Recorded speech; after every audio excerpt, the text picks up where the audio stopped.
So when exactly will SpaceX Starlink be available in your area? Let's go check it out.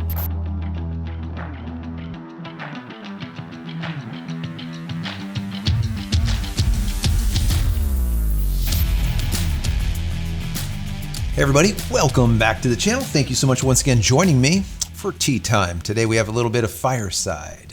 That smokiness, guys. I hope you're joining me with your cup of tea, maybe a cup of coffee, hanging out, talking tech, talking photo, talking video. Today is a tech day. We're gonna be talking about Starlink and when it will be available for you. There's been a lot of people that have been asking me, what's going on, Joe? When is it going to be available in my area? I still see this waiting list. Now, if you don't know, SpaceX Starlink has been available for, let's say, a couple of years now. It started out in beta. I was one of the, I guess, last of the beta, and then moved into an actual residential service, as they called it. But this was like about a year and a half ago when it was finally available. I was on a waiting list for about 8 to 9 months. So I'm with you. I feel your pain. If you are in a rural area somewhere, SpaceX Starlink is by far the best non-terrestrial internet out there, bar none. Absolutely, without a doubt. You could just forget about Viasat as well as HughesNet and all the rest of this junk. It's just not going to be able to compete, period, with SpaceX Starlink. That being said, a lot of us have been on a waiting list for quite some time, like myself, 8, 9 months before I was able to get it. But I've had it now for about a year and a half. So once again, I've been there since the beginning. There's a lot of people that are still waiting. And what I want to do is I want to take a look at the current map because it has changed. It is starting to become more and more open. And the reason being is there are more and more satellites up there. There are even some version 2 mini satellites up there. I think the last count of the Starlink minis, the version 2 minis, is right around 60 units, 60 satellites up there. The problem is they are not, let's say, online as of yet. Are they working? Yes, but they're not online as of yet, meaning that we're not going to see the benefits of that 4x speed or connectivity or the amount of connectivity that they offer, right? Supposedly going to be 400% more on those satellites in comparison to the version 1.5s. Now, they both have laser communication on board in comparison to the 1.0s, but the 1.5s do not give you that extra capacity that we see with the version 2s or the version 2 minis. So anyways, let's jump into my screen here and take a look at this map so that you can actually see what I'm seeing. So this is what it looks like. The map, this is the map of the world. What we're going to do is we're going to zoom in a little bit here into our area. So as we can see, this light area is considered available and this little bit darker area is waiting list. And then finally, the extra dark areas are coming soon. And that's what you can see down here about the Bahamas and this whole island region here, the bottom of South America down here. This is all coming soon, but the waiting list is what we're looking at. As you can see, the US here from central US all the way west is now wide open. Meaning if you're in Kansas, Colorado, Utah, Nevada, wherever, all of this area here out west is 100% open. Meaning that it doesn't matter where you are going to be able to request or order SpaceX Starlink without an issue. Now over here, all of these dark areas, now once again from central US to the east, all of this dark region here is all a waiting list. So for example, if you're in Tennessee here or Atlanta or Charlotte or even down here in Tallahassee or Jacksonville, you are not going to be able to get coverage. But we can see from central Florida all the way south, the entire Florida, that includes the Keys, are all available. That means that if you're in any one of these areas, and luckily I am, in this region here, you're going to be able to get SpaceX Starlink without a problem. You could just simply order it, whereas this dark area, you can't. But what we have seen is that waiting list area has been shrinking more and more and more. It's just simply getting smaller. And once again, the reason being is there is more and more satellites that are in LEO or low Earth orbit, which is fantastic. And that's what a lot of us want to see. Now, I do look at this and I see that like New York, New Jersey, Connecticut, Massachusetts, that whole northern region of the US is wide open. And a lot of people be like, why is that open? Whereas when we look at Georgia, Atlanta, Georgia, for example, it's not. Well, it has to do with number of people that want SpaceX Starlink that actually need it in comparison to the population, let's call it. The reason being is the population, for example, in New York City, is not going to want or have any use for SpaceX Starlink. They're inside massive concrete buildings. What are they going to do? They're going to take that Starlink and go stick it at the very top of the building, 20, 30, 50 floors up, and then run a wire. It's not going to happen, right? So there's no use for it. Now, in the rural areas of New York, for example, where it's a lot of horse country like we are here, it's all equestrian, well, there's not as much population, meaning that yes, they need it in that area, but there's not a lot of people, so it's very easy for them to provide access. And that is one of the major problems that they're experiencing is saturation. Even me, where I'm located, I'm in a rural area. There's not a lot of people where I am. I'm on a 5-acre tract, but close to me is a park, let's call it. And this park has a KOA, a camping grounds, let's say. And there's people that during holidays show up there by the hundreds, by just tons of people. So we go from, in my node, let's just say, from let's say having, 100 people, let's say on SpaceX Starlink, to now having 1,000 people or more on SpaceX Starlink in the same node. Why? Because they are migrating to that region because once again, it is a KOA. So saturation is a major factor. And that's why I was very surprised that they even gave me Starlink when they did, knowing that this campground or knowing that this park is located so close to me.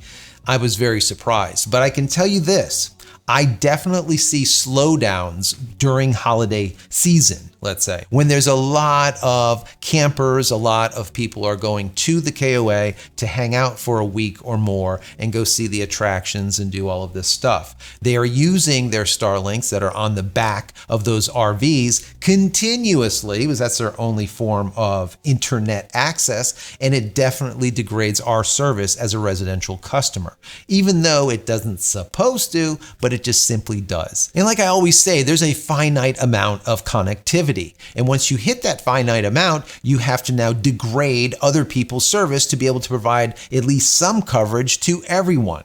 So you end up getting into throttling situations that we don't like at all, do we? Anyways, let's get back over to the screen. What I want to do is I want to head over to Starlink's site just to see what is going on there. As you can see, they change the names all the time. We have residential, business, roam, mobility, maritime, and aviation.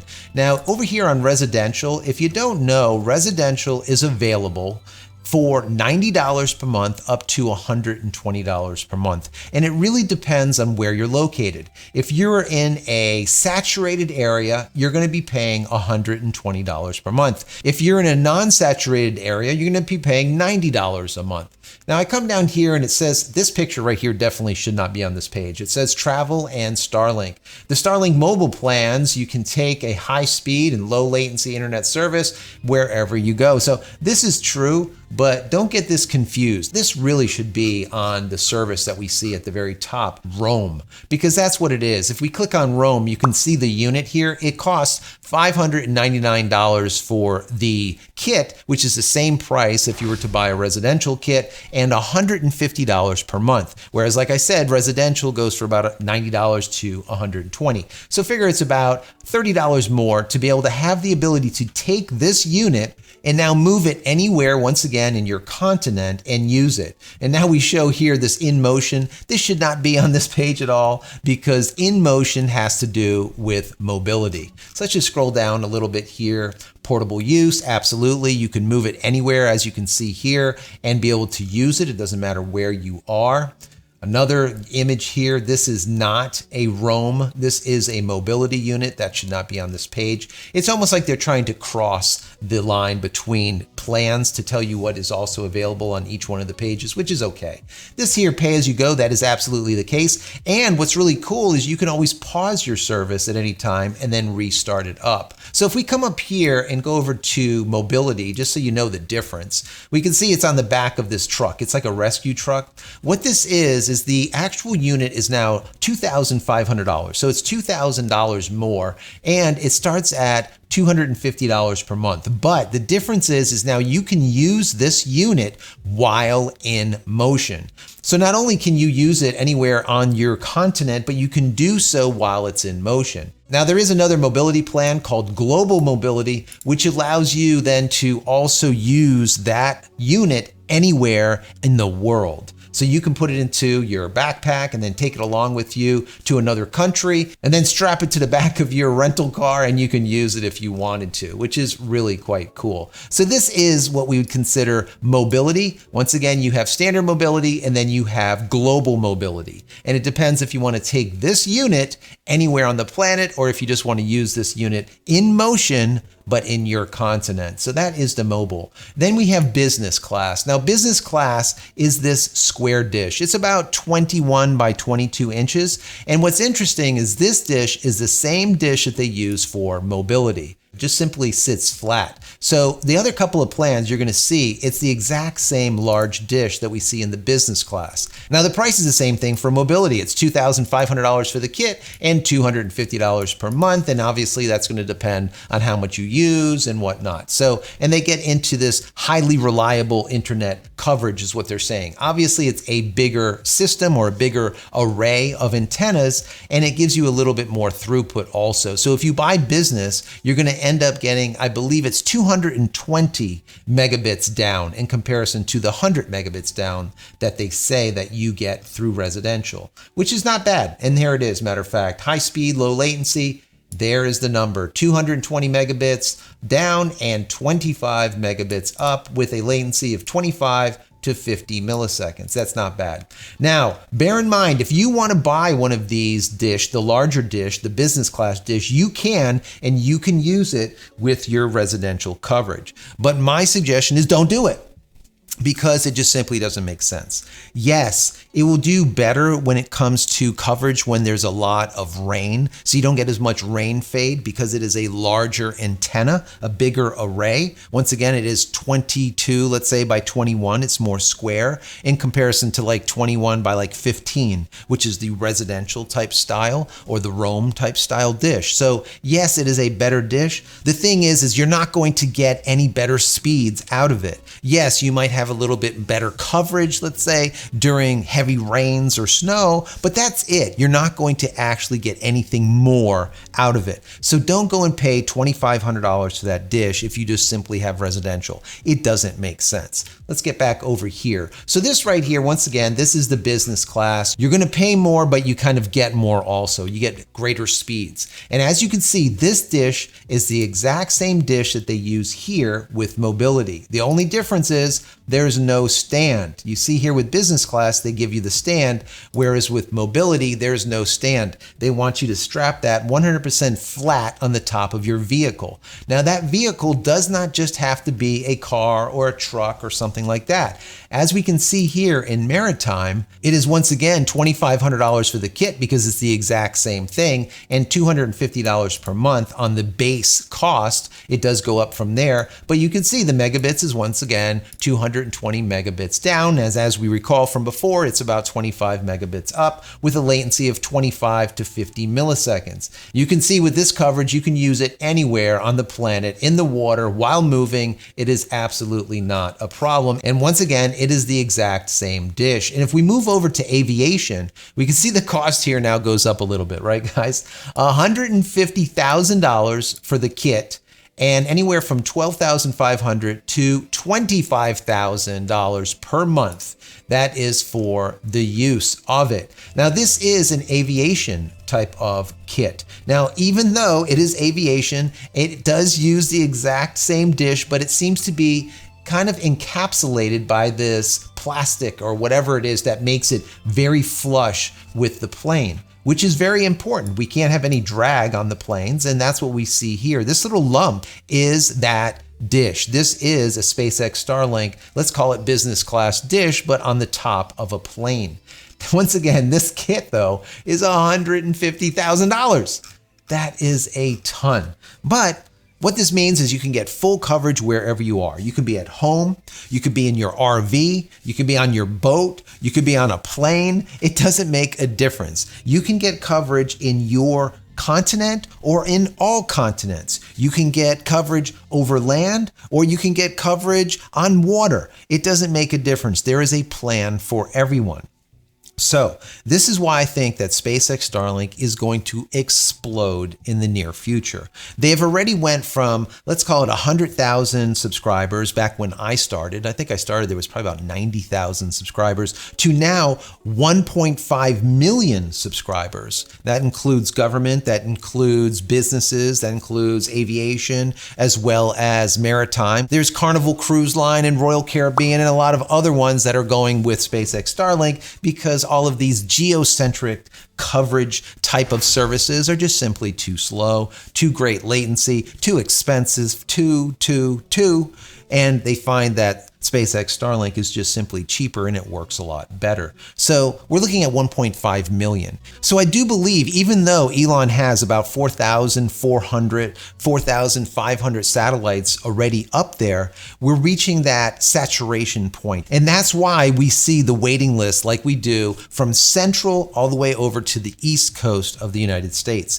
There's just simply too many people that want it that he just can't give it to. And the reason being is there's not enough infrastructure there as of yet. That includes POPs as well as your ground stations and of course the number of satellites that are up in LEO.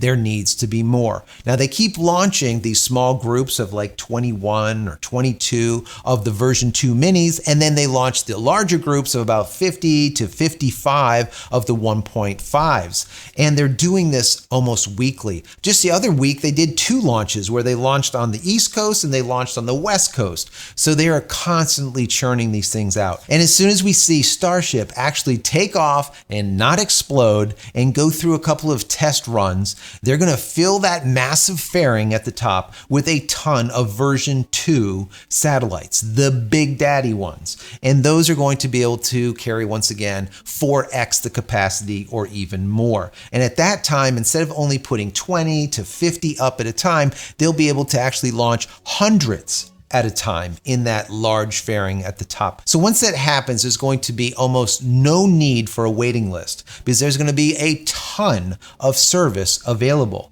Once there is a saturation of satellites, then they're going to have to make sure their ground stations as well as their POPs or their point of presence are able to be able to handle the amount of data traffic that's going to be going through them.